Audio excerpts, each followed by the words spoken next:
We're back. I'm sorry about last week, everybody. Totally on me. Matt Josephs, Ralph Michaels, and me, Lawrence Presman. You're watching the NFL Presidential Address, the Divisional Playoff Round. And well, Matt, let's start with you. How did your week go in the NFL for the wild card? I did mediocre. There was a couple of props I missed early on Sunday. I did better in the Steelers-Browns game. And, of course, I got about a mixed bag on Saturday. Today already, though, I got a college basketball winner, and the Stanley Cup champions are playing in about an hour and a half. So I'm good. Oh, yeah, it's an early game. I actually just sent out a video tweet, free pick on that Tampa Bay game. Ralph Michaels, how did you do in the wild card week? You know, guys, it was a game where I didn't have anything higher than the 3%. So it was rare to have a wild card week and not really be in love with anything. But, that's the way it happens. I'm not going to force anything and just put a play out because it's the wild card week. Basketball's been, a little bit uneven. I've taken it up the backside a few things, losing 4 games by a point. But, when you lose 4 games by a point one week and you win them the next week, that's the difference between those red hot weeks and those 50-50 weeks. You got it, brother. I had a 4-1 wild card weekend. I did push on my 5% play. I had the over in the Buffalo game. Most of my customers won. It did drop to 50.5. But for the sake of our records, we put it in at what we put it in, and it counts as a push. But I'm on a big NFL run right now, 11-2, and Ralph, Matt, I told both of you guys, I told everyone listening, from about week 12, 13 on, I do my best work in the NFL, and it's held true this year as well. Guys, let's get into it. 4 games on tap. Let's start with the first one, and, all 4 are obviously fascinating games. I mean, a lot of the money is coming in on New Orleans and the Tampa Bay game. We spoke to Arthur DeCesar about that on WagerTalk today. But, I mean, every one of these games is just super sexy, including the Cleveland-Kansas City game. But we're going to start with the Rams against Green Bay. And the Rams came out at +7. They're now down to 6.5. There is money coming in on the Rams. The total is 45.5. And well, I'll go first, really. I'm riddled at what to do here. You look at Green Bay's numbers. This team is putting up 35, 40 points on a regular basis. The problem I think they're going to find now is that Rams defense is lights out. We saw it against Seattle. Aaron Donald, injured or not, is going to be able to get to Aaron Rodgers. The offensive line on Green Bay is a bit of a mess. Jalen Ramsey's going to shut down Davante Adams. And Green Bay, Aaron Rodgers has really been leaning a lot on Davante Adams. I don't think I'm going to get into action on this game, but I do like the Rams, and I like under the total. And I'll tell you, I would not be absolutely blown away if the Rams win this game outright. Matt? Well, to me, I mean, it's hard to make any sort of selection now when we don't know about the quarterback situation. It looks like Walford's not going to play, but Jared Goff is coming off the thumb injury. He looked terrible last week, and oh, by the way, it's going to be 34 degrees, which I'm sure won't help his thumb injury, and there's going to be some winds that will calm down as the game goes along. You look at some of the stats here. The Rams have allowed a league-low 10% pass plays that have gone for 15 or more yards. But then you look at Aaron Rodgers, and he's had the most 20-yard passes in the league. So it really comes down to this. And you know what? I think Jalen Ramsey is going to be attached to Davante Adams, but he wasn't attached to DK Metcalf. Clearly that touchdown that DK Metcalf had, Ramsey was on the other side of the field. So I would hope that they would do a true shadowing. Brandon Staley said they're not sure whether or not they will do a true shadowing. And then you've got the Cooper Kupp injury. You've got the Aaron Donald injury. I think Aaron Donald's going to play no matter what. I think Cooper Kupp plays no matter what, but how effective is he going to be? The guy I'm looking for here is Cam Akers. I mean, this team has truly committed to him as a running back. When it comes to rushing it, he's getting some passes too. He's the type of guy that I'm looking at the rushing and receiving because they're not going to have any faith in throwing the ball a lot with Jared Goff in this game. Yeah. I think Akers could get 100 yards total between rushing and receiving. You know the Packers' middle of their defense is a little flowery soft. And to me, there's also value potentially in taking the under for the Packers team total here. Yeah. There are some places it's 27.5. It could be 28 in some places. I think they're going to get their points, but I think it'll take them a little bit of time against this Rams defense. Yeah, and I love the Akers bet. I took the over in player receiving and rushing yards for Akers last weekend. I agree. I mean, Goff is injured, and I think they're going to want to slow the game down, the Rams. So I expect a heavy dose of Akers. I think that's a great bet. Ralph, where are you going in this game? I'm going to start it off with a little TNA, guys. And this is really a wow number. And then I'm actually going to go against the number a little bit. But we always talk about making a progression, right? The Browns got to the playoffs. They won a playoff game. Then you have to get to the conference finals. This courtesy and thank you to Mark Lawrence and Playbook. Teams that made the conference championship the year before and are playing in this round now are 33-15 against the spread. And it makes a lot of sense. You were so close last year, and now you're back again. But how about this subset? Teams like Green Bay that made the conference championship last year and are playing a team off a double-digit win or better. The Rams won 30-20. Yeah. They are 21-3 against the spread. Wow. So that's a wow number because winning in the wild card like the Rams did by 10 or more isn't always a positive. A team back, in this round after making the championship. So again, that's a wow number courtesy of Mark Lawrence.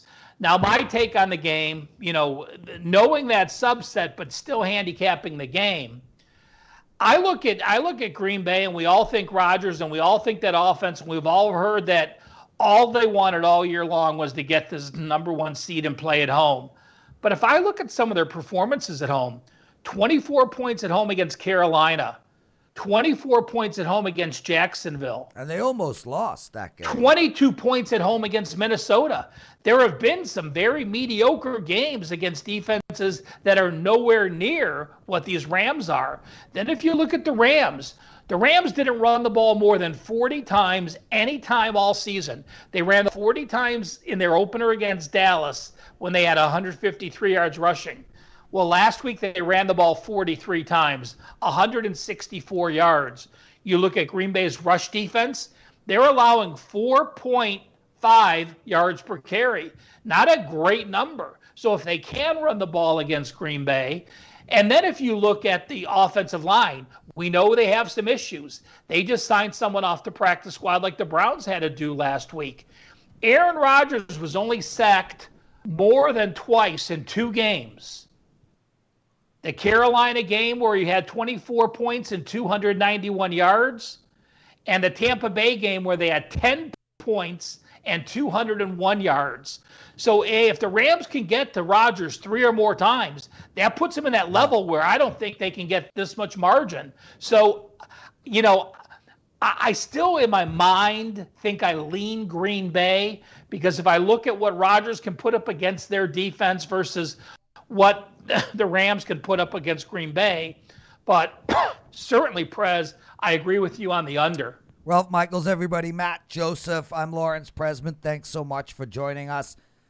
One of our listeners points out, Isaac Clark, let's face it, the Rams are banged up. Yeah, the Rams are banged up. No doubt about it. They're banged up at their skill positions, and I know that sounds important, and clearly it is important. But nothing is more important than the O-line, and Green Bay is so badly banged up on the O-line. I don't know if you guys know this, Isaiah. Green Bay is starting a guard who played on the Colts last week. Literally last week. Well, they don't know if they're starting him yet, but they did sign him. Right. Yeah. So because he was a practice squad guy that was signed last week, he actually is an automatic free agent. So how many people have played in 2 different playoff games for 2 different teams at back-to-back weeks? So cool. And I actually kind of like him too. I don't think he's bad. It'll take us some time to learn the system, but I don't think he's a terrible alternative. No, but I mean, the Green Bay O-line is so banged up, and this is not the right team to be banged up against. Aaron Rodgers and Aaron McDonald, those two are going to be dancing. Welcome, everybody. Jacob Proud, I loved your text about Steve Stevens calling you. Not your text, your comment. Mr. Dirt Nap, Darren, some jerk named Carmine Bianco who keeps coming onto the show only for you two, not me. J7, Darren, Isaiah, The Dan Show, Lauren Love Avenue with us. We already kicked one guy out, AR. This dude comes into the chat room. He's like, Prez is an idiot and Ralph's a twit. And I'm sitting there going, you're actually listening to the show? Like, you took time out of your day to listen to an idiot and a twit. Matt, I'm thinking he's got a man crush on you, bro. I mean, how do you know it wasn't me from a burner account? Okay, we'll go with that. Matt, you like the under enough to make it a consensus play? No, I don't, because I only like it and I don't love it. And Ralph has already told me that we're not forcing things here. So no, I do not. Okay, there you go. Buffalo, Baltimore, guys. Man, really tale of two teams that are just coming into this game on fire. Since the loss to the Hail Murray, Buffalo hasn't lost a game. And their offense has just been in full gear, man. They are absolutely clicking. Baltimore, conversely, as well. This team hasn't lost in a while. But let's be honest here. You know, for however great Baltimore looked, holding the Raccoon to 40-something yards, they were really a couple of plays away from not winning that game, and both of those plays were on Lamar Jackson's legs. They did not put up a lot of points against a terrible, terrible Tennessee defense. With that said, Ralph, and I'll go to you first. I like the over in this game, and I like the Bills on the money line here. Look, I'm really high on the Bills. I think Josh Allen is the third best quarterback in football, just recently surpassing Russell Wilson, at least in current form. Buffalo in the over for me, Ralph. Well, we're not going to have a consensus this game, but I like Baltimore. I look at Buffalo, and they said that Hail Murray play where they lost really galvanized their team. I mean, had they not lost that, they would have won 10 in a row. So it's hard to imagine how much galvanizing you need. But they said that it proved to them that they had to play hard. They thought they could go into Arizona and win a game. So those type of statement games are important. But you look at down the stretch. They just have not been tested. They went to San Francisco. They won that. San Francisco's won some games. We know how bad Pittsburgh's playing down the stretch. They blew out Denver. They blew out New England. They had a big lead against Miami. In the Indy game, should they have won that game? I don't think so. I mean, Indy shot themselves in the foot so much they got outgained by 75 yards per game. And it does concern me that when you're rushing down the stretch, they rushed 21 times for 96 yards. Yeah, it's not bad for 4.6 yards per carry. But when I can have the team that I think has the better defense in Baltimore, can run the ball, Lamar Jackson, if he has to throw, you get in trouble. So, while I lean Baltimore, it's clearly a game for me that I think is the perfect live betting situation out of all four playoff games. If Buffalo has the lead, Lamar Jackson cannot throw the ball. If Baltimore has the lead and they can run the ball, Buffalo ain't catching up. So if I find that spot, I'm not going to be afraid to back the team in the lead, be it whoever it is. Ralph, before we jump to you, Matt, I just want to talk to Ralph about the concept of Buffalo not having any, real strong teams to play against over the last little while. Let's take a look at Baltimore.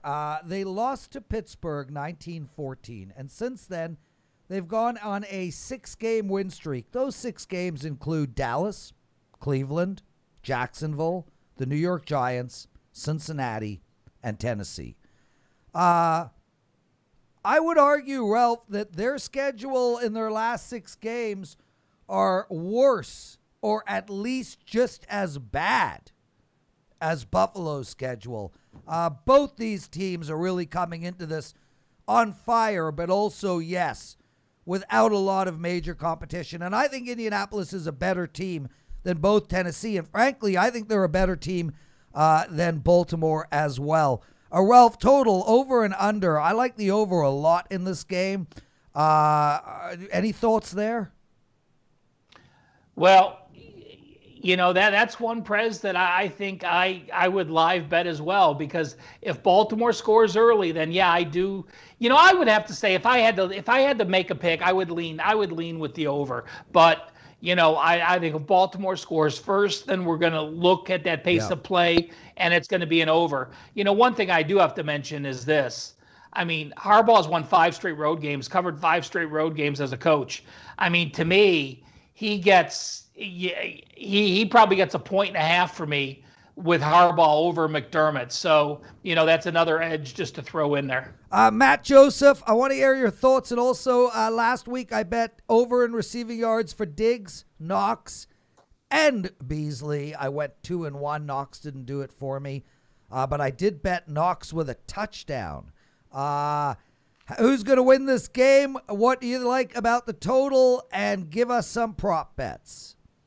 Get out of my head there, because I had Knox on the receiving yards over, and I had a touchdown for him too, because that was a good matchup for him, and he got the touchdown at least, but he didn't get enough receptions. I like the over here. I like the over, and I like the Ravens. And it's not just because ever since we did this show way back in the preseason, I had the Ravens in the Super Bowl. I just think I'm buying in the more known quantity when it comes to the season, as opposed to the Bills that are, they've played well all year, but I don't trust the Bills. I really don't. I mean, the Colts, a couple of stupid decisions by Frank Reich away from the Colts winning that game outright. And I think you're going to get a freer Baltimore team. You're going to certainly get a freer Lamar Jackson. Yep. And the Bills, obviously we're not going to say this outright, but the Bills got a win that they much need in the playoffs. I know they're not going to let down, but I mean, I think we get a really good Lamar Jackson. The key here is you've got 2 mobile quarterbacks, and each of these teams have played the same mobile quarterbacks. And here's the comparison. So the Bills face Tannehill.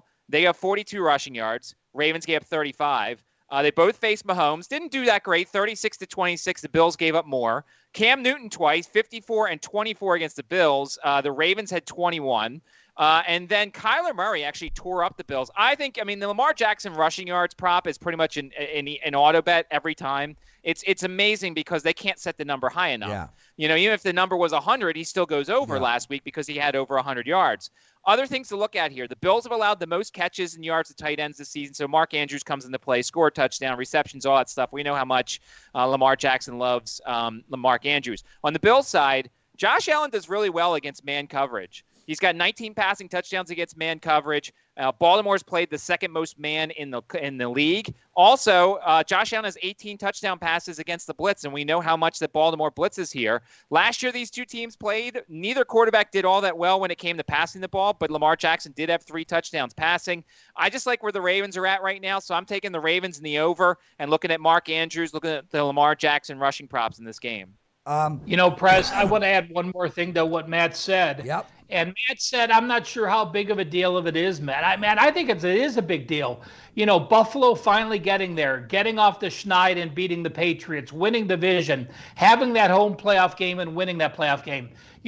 As a Browns fan, I thought Pittsburgh was going to win last week, but it is a week-long celebration that you finally have that onus off your back. We'll talk more about the Browns against Kansas City, but this is a Bills team that took a historic leap this year, and I think there is a letdown in the offing because of that. Yeah, Ralph, again, the same argument can be made for Baltimore as far as taking the next step. And Lamar Jackson, but not Harbaugh and those veterans in Baltimore. They've been there. They were in the playoffs 2 of the last 4 years. Well, so this is a Buffalo team that hasn't been in the playoffs 2 of the last 4 years too. This year and last year. They have not won a game, right? Okay. They won their first game. Fair enough. Ralph Michaels, everybody. Matt Joseph. I'm Lawrence Presman. You're watching the NFL Presidential Address, and we're going to do this all the way through the Super Bowl. Guys, I think we got our first consensus play over in the Bills game. Matt's a yes, and Ralph? Yes. Yes, that's fine. Excellent stuff. Let's get to the Sunday card. Cleveland, Kansas City. And, I hate betting against Kansas. I don't actually remember betting against Pat Mahomes. I don't think I've bet against Pat Mahomes this year. I'll give you my take, but Ralph, I do want you to, while I'm talking, take a look at that KC under in the first quarter. I know that's a bet we've been making all year, and it's been winning all year. I want to know if that's still in play for this game. 57 and minus 10. And I'm going to bottom line this, guys. I took Cleveland and the over against Pittsburgh, and I'm going to take Cleveland and the over against Kansas City. I understand 57 is a massive number. We've spoken about this all the time. Take these big totals over, take the small totals under. But really, the way I'm looking at this game is simple. Can Cleveland put up 24 points against this Kansas City defense? And my answer is yes. And at plus 10, that means Kansas City needs 34 points. So I'm guaranteed a 1-and-1 day bare minimum if I take Cleveland plus 10 and over 57. So I think I have a really good shot at 1-and-1, and I think I have a pretty decent shot at 2-0, and a very small shot at 0-2. I break this game down to that one single variable. Can Cleveland put up 24 points? The answer to me is yes. Cleveland and the over. Matt? Well, the team total is 22.5. So clearly they think that that's not going to be as much here. But Andy Reid off a bye week. I mean, that's just, when he has 2 weeks to prepare, and I almost feel like this is a reset for the Chiefs. That they've won a bunch of games, but they haven't played like the Kansas City Chiefs. They haven't had that 40-point explosion yet, and I wonder if it's coming here because once again, much like the Bills, the Browns got a massive move on here by getting the win that they finally needed. They got it over their rival. They won in their rival's building. This is another road trip this week to Kansas City against a rested team. Andy Reid off the bye week. Couple of facts here for you. So Tyreek Hill has the most deep touchdown receptions in the league. He has 8. The Browns have given up the third most deep passing touchdowns with 11. Kansas City has given up more receiving yards to running backs than any other team. They're allowing 5.4 receptions and 48.1 yards. So therefore, I think Kareem Hunt comes into play because they're going to be behind. They're going to be chasing points. So Kareem Hunt receptions come into play. The Chiefs have also been gashed by tight ends. Austin Hooper played, I think I saw 90% of the snaps last week. So Austin Hooper comes into play here. But to me, I don't think I'm going to do it yet, but I may hold my nose and take the under here. I'm not expecting much from Cleveland. Big shock, I know, because I'm the anti-Cleveland guy.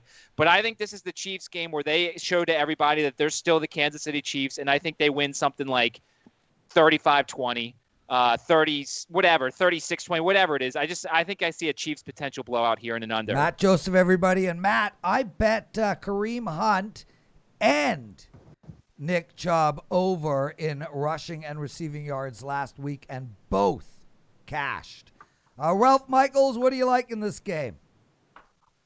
Well, let's remember, I mean, the Chiefs need a reset because they failed to cover 8 straight games. I mean, that's historic. There's no playoff team that's ever come in with any type of ATS streak like this. Now, Prez, I know you've talked on WagerTalk today and argued with Teddy that Mahomes is just playing around and he can name a score. They just got to win and they don't have to impress anybody. So does he do that again here? Does he only care about winning and playing the winner of Buffalo, Baltimore next week and hosting them? So, that's what we have to see. That first quarter over, Prez, that happened a lot last year, and the first 6 or 7 weeks this year did not happen. They scored early a couple times. They scored 10 points against the Broncos, 14 against the Jets, 17 against the Bucs. So the first quarter over has not been a case. What I do want to mention are the Chiefs in the third quarter. Matt, we know Andy Reid off a bye has a very good record. Why? Because he has time to make adjustments. But at halftime, they make adjustments as well, and they don't get enough credit. In the third quarter, the average score for the Chiefs this year, Chiefs have scored 5.69 points per game in the third quarter. the Chiefs have allowed 1.75 points per game. There's no other team close in the entire NFL. In the third quarter, they allowed a touchdown against the Chargers in that game where they rested all the starters. In the rest of the games, 2, 4, 6, 8, 10, 12 games, they've shut out their opponents in the third quarter. So, if this is a game that we see the Chiefs come out fast, remember they had to come back from Houston last year. They gave up that 21-0 lead. We know the Browns are going to push the pace early. I do like over in the first half here. I do have a couple Browns TNA stats I want to bring up to you guys. Teams like the Rams and the Browns, which pull an upset in the wild card round, in the division round, they are only 12-46 straight up, 22-36 against the spread, 39%. So that is a negative, and it's a negative that makes sense. You pull the upset in the first game, and now you're on the road the second week, and it's tough to handle. Also, is scoring a lot of points a positive? No. Teams that score 39 points or more in the playoff game are only 7-19, 26.9% the next week. The Browns, of course, off a 48-point win. So, to me, there was a lot of emotions the Browns spent. But you look at KC's 8 straight covers, and do they care to win by double digits? And do they care if the Browns get a backdoor? No. You're the Super Bowl champs. All you want to do is get there again. Nothing else matters if you're a Chiefs fan. So for that reason, I'm not betting the Chiefs. Yeah. Even though I think the Browns are in a very bad spot, I don't think the Chiefs are worth a play. And as far as the total goes, I could see Matt's under on the entire game because of those third quarter adjustments, but I like over in the first half. Ralph Michaels, everybody. Guys, let's hit that like button, please. 230 of you are watching, only 43 likes. We need it. We want it. We ask for it. It's really important, and it takes 1 second out of your day to hit that like button, guys. We got 67,000 subscribers to our channel. We're well on our way to 100. You guys hitting the like button, you guys making comments, that is really the key to our success. Obviously, I think we give out incredible content right across the board. I mean, the daily lineup at WagerTalk is just spectacular. We start the day at 11 a.m. with Puck Time every day, Monday to Friday, a show hosted by Carmine and Andrew McGinnis. Then we have Wager Talk Today, a show with myself and Teddy, Ralph Michaels, at noon Eastern, followed by at 1:15 Eastern start for our college basketball show every single day, and then our NBA show at 3:30 every day. And, of course, we have about 30, 40 game videos throughout the week. We have the opening line report. We have the NFL Presidential Address. We've got Prop It Up, which is a show Matt is on Fridays. In the NASCAR season, we're covering NASCAR. We're covering golf. We've got a soccer show called Stoppage Time. I mean, we are literally a network of content, and all we want from you guys is just to hit that like button, subscribe to our channel, tell your friends about us, and maybe leave a comment or two every now and then. Boys, the final game, and strange that they left this for Sunday night. Tampa Bay, New Orleans. Ralph, there's been for many years you heard wise guys, smart people tell you it's so hard for a team to win 3 against another team to win all 3 games. Since the 1970s, it's 33%, give or take, on teams actually winning. It's 66% on teams actually winning all 3 games. So, guys, don't be... Well, there's only been 7 times since 2000 because you can't... The only way you could play is against the division foe. They only expanded the playoffs in 2008. There's only been 7 instances in the last 20 years. The team that's won the first 2 games, like New Orleans, is 5-2 straight up, and it's 3-4 against the spread. But I will say this, that 3-4 against the spread would actually be 4-1-2 if you're using only a 3-point spread, because all the other instances, the team was laying 4, 5, 6, or 7 points. So, the answer is this. Whatever people say, The actual facts are, since 2000 and the last 20 years, the team that's won the first 2 games is 5-2 straight up in the third game. Yeah, and Ralph, the team since 1970, they're 15-7.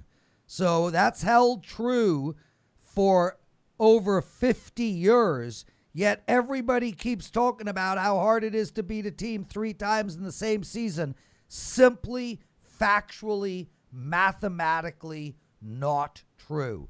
With that, I think the reason, Prez, there's so much carryover because the third time, the reason people talk about beating a team third time is because of college basketball. The emotions are different. You're in the conference tournament when you're playing a team for a third time. You're playing for your livelihood. So I think just that beating a team for a third time somehow got pulled over from college hoops, which it happens very often, to NFL where it happens so infrequently. Anyway, let's get to this game. New Orleans -3, the total of 52. And I'll tell you right off the bat, I got 2 people who I deeply respect in NFL on the opposing side of this game, and I think we're going to see that a lot. It's easy to make an argument for both teams. Look, Tampa Bay, the last 5-6 games have been lights out. Tom Brady, 22 touchdown passes. Their offense is clicking. Their defense is stout, man, especially against the run. Conversely, New Orleans, without Breeze, they win. Without Kamara, they win. Without Michael Thomas, they win. Without all 3 of them, they win. This team seems to be able to get the job done. Their defense is ridiculous. They've already beaten Tampa Bay twice this year. I think it's a bad matchup for Tampa Bay, to be honest with you. I think the New Orleans defense is just super fast. I think they're going to get they're going to hurry Brady. We've seen when Brady is hurried, he tends to overthrow or underthrow his wide receivers later in his years. I like New Orleans here, and I like under the total of 52, Matt. I don't think Tampa Bay is going to score as much as everybody does. I like Alvin Kamara rushing and receiving yards over the total. I think he's going to be a huge outlet for Drew Brees this week. I'm on New Orleans and the over. Matt? So to me, and I'm going to do this as the non-sharp, you look at this number here and you see the 3.5, and you think, okay, well, the Saints won the first 2 games, one won by 11, one won by 35. I'm going to jump on the line. Seems like a trap. It almost seems like last week when they only set the Ravens as a small favorite against the Titans, a team they lost to, they already this season lost to them last year in the playoffs. Oh, they seemingly had a formula. So it makes me wonder. But here's the thing. So last week you watched that Tampa Bay Washington game and you saw a Tampa Bay defense that was pretty bad. And basically, Taylor Heineke did whatever he wanted. Yep. And you wonder, is it A, that they didn't take Taylor Heineke seriously? B, they weren't prepared for Taylor Heineke, which is probably the case. Although all he did was, it's not like he threw deep. He just, ran it more than Alex Smith would have.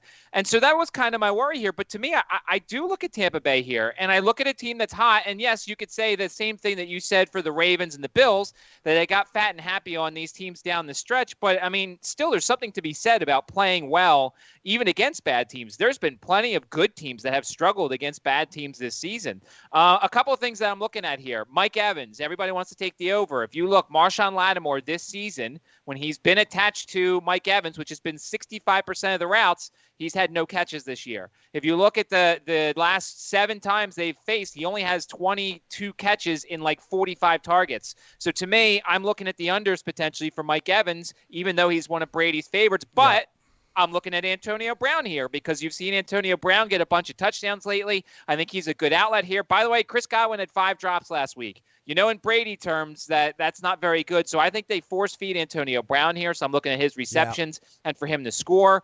And you know what? I have to disagree with you on Kamara. The 2 games this year, Kamara had 21 rushes for 56 yards. The one thing we know Tampa Bay does is they stop the run. Now, on the receiving side, 14 targets, 10 catches for 60 yards. If you go back to that 38-3 game in Tampa Bay, Breeze had 4 touchdown passes. You know who those 4 touchdown passes were to? Adam Troutman, Emmanuel Sanders, Josh Hill, and Traquan Smith. Michael Thomas actually played in that game. I believe it was the first game Michael Thomas played in after he was hurt. Brady has 2 touchdowns, 5 interceptions in those 2 games. Every statistics points at you to take the Saints. They're the home team. I know that home field advantage doesn't mean anything because there's only like 200 people there. But everything's telling you to take the Saints, so why is it only 3.5? So to me, it makes me look harder at the Bucs, and I agree with you. I lean to the under. It probably won't be a play, but the under seems like it makes more sense than the over. Yeah, Ralph, not to put you on the spot, but in the last 10 games the New Orleans Saints have played, they've held 5 teams to under 10 points. 5, literally every second game. A team can't put up 10 freaking points. And look, what did the Bucs do against Tampa Bay last time they played? They're one of those teams. A 3 spot. And they were playing from behind. This just screams under. Ralph? I agree with the under. And Prez, you said 10 points. So let me go to the database and tell you that we talked about the Browns. Team scoring 39 or more in one game is a negative in the next. Playoff teams that held their opponents in the playoffs to 10 points or less, like New Orleans has done, going back to 2000, they are 52 and 31, 63%. So a good offensive performance is a negative. A good defensive performance is a positive.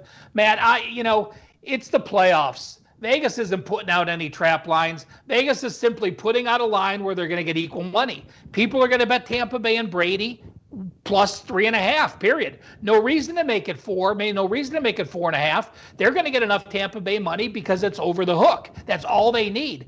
There's so many newsletters that are talking Brady off a loss and Brady off this and Brady off double revenge and Brady is this. But those were all the New England Bradys and not the Tampa Bay Bradys. It comes down to me for one number, one stat. Tom Brady has been sacked 3 times or more, 5 games. He's 0-5 against the spread in those games. The New Orleans Saints have had 3 or more sacks in 10 games. If the Saints sack Brady 3 times, the Saints win and cover the game. I think they can do that. And you have a team now, let's remember just how banged up the Saints team was. Let's remember that now, this is probably the only team in the NFL that we could say is healthier now than they were for almost the entire season. Those are the teams I want to bet on late in the year. I like the Saints. They're going to be on my card. Ralph Michaels, Matt Joseph. I'm the Prez, Lawrence Presman. And Matt, you good with the under in that game as our second consensus play? Yeah. And I wonder, and I'll ask you guys this, is there a correlation here? So you think the Saints win in under? Do you think a Bucs win in over? Or is there no correlation whatsoever? No, I don't see a correlation. And the reason is the Saints offense is struggling as well. Look, struggling, take that with a grain of salt. But this game could be 20. They scored 52 points against Minnesota. They scored 33 points against Carolina Road. That's not struggling. I said take that with a grain of salt. They don't look to be in sync. I could see a 24-20 game. I could see a 24-17 game. I could see a 30-27 game. There's so much. There's so much that can happen in this game. So I wouldn't correlate them at all. But with all that said, I can't stand parlays. They make me sick. So I don't even know why anyone would even look correlate, not correlate. Who's not happy with 91% return on their money in 4 hours? Come on, people. Do you have anything to add to that, Ralph? Well, yeah. I think there are times when money line parlays, in lieu of like a teaser, are something to look at. But straight parlaying a bet, we know mathematical facts, paying 2.4 versus 4.0, it's silly. But if you are betting money line parlays, I think that's so. All parlays aren't stupid in my mind. That's all I wanted to clarify. Fair enough, Ralph, because I do make some of those money line parlays on the favorites. Guys, consensus plays. We didn't have a show last week due to me, my fault. But the week before, we only had one consensus play, and that was Baltimore team total over first half, 13.5. It cashed. Thank you very much, Matt. Actually released that play to my clients, Matt. Stole it right from you. 22-19 on the year in our consensus plays. This week's consensus play, Bills over, Saints under. Teaser-wise, I'm not making any teasers this week at all, Matt. Yeah, I don't think I am unless something moves. I mean, maybe you could consider the Packers and teasing that down to a half and then throwing it. I don't know. You'd have to find somebody else. So no, probably not. And Ralph? No, there's nothing. This is the playoffs, and since 2001, 82.3% of the teams that have won have covered. So, keep that in mind. It is a unique year. I will say this. 2016 and 2019, all 22 teams that won in the playoffs covered the spread. So there were no underdogs. This year already, we've had two teams that have won without covering, that Tampa Bay because of the line move and the Buffalo Bills. So it's a unique year with COVID. Remember, the seedings are different. The teams with an asterisk. The Bills got to play Indy. Indy wouldn't have been in the playoffs. And we could say that with New Orleans, too. They got to play Chicago. In a normal year, Chicago wouldn't have been in the playoffs, but the Saints would have had a bye. So, put that in perspective. Really kind of hoping that the NFL learned from this year and that after such a terrible, terrible year of COVID, we come away with some lessons and they change the format and allow this third wildcard team in on a regular basis. He's Ralph. Can I bring something else up real quick? There's something I occasionally like to dabble on. I wanted to get your guys' opinion on. Do you know the bets where it is AFC, NFC for the Super Bowl and it's generic? I think AFC -3. Yeah. Yeah, it's AFC minus. Do we think that there's any value either side now that we're closer? Do you wait another round for that, or what's your thoughts on that bet? Because I've had people ask me about it, and I have my thoughts, but I wanted to get yours as well. Well, I mean, I'll tell you. Go ahead, Ralph. I think if you like KC, then you like that bet. If you like anyone else, if you think KC has a chance to lose, then you absolutely bet the NFC +3. I tweeted this out, guys. Who would have thought that with KC, Baltimore, Buffalo, and Cleveland, Baker Mayfield is the oldest quarterback out of the four in the AFC? Yeah. No, it's, but I mean, we're seeing that all around, Ralph. I mean, these quarterbacks are just so young and so good, and Burrow's coming up next. We've got Trevor Lawrence coming up after him. It's actually amazing how good and how young the quarterbacks are in this league. Now, what was your take on the Super Bowl, the 3? Well, go, Prez. So Matt, I agree with Ralph, right? I think Kansas City -3 against any team in the NFC is a good bet. But if it's Cleveland, Baltimore, or Buffalo against, say, a Green Bay, basically against any four, I would be on the NFC side of that equation. So I see no reason to make that bet whatsoever. Yeah, I wasn't. I sometimes do when there's a clear edge, but you guys are right. Like I think the Chiefs, if they make it, they're going to be favored by more than 3. And I agree with Ralph that if you want to take the Chiefs, you take the -3. And if you want to wait and see what because I think the Packers and I think the Saints and I think if the Bucs make it, those will be good matchups for anybody other than the Chiefs for this season. Well, hey, look, I think the Rams could be a good matchup too against the Chiefs. This Rams defense, man. Hoo-wee. What were you about to say, Ralph? Yeah, but it's hard for that defense to play for that many weeks in a row. It'll be interesting if it is that, because normally they don't want to put the Super Bowl at 3. They want to do a 2.5 or 3.5 and not, it costs them millions of dollars if they get middled again. It happened, back St. Louis and somebody, there was a 7-point game and, it cost Vegas tens of millions of dollars when someone pushes and they have to give all that money back. So the 3 is an interesting number just because it puts him in that scary range. Ralph Michaels, Matt Joseph, Lawrence Presman. That is the NFL Presidential Address. It was a pleasure speaking to you guys, hanging out with you guys in the chat room. Superman, we love you, bro. Suni, nice to see you, Mr. Nate, proud. Guys, hit that like button for us. And we'll see you tomorrow. Wager Talk today. Ski Profits on Thursday with Gianni. And Friday's show, Andy Lang and Rob Vino. We love you all.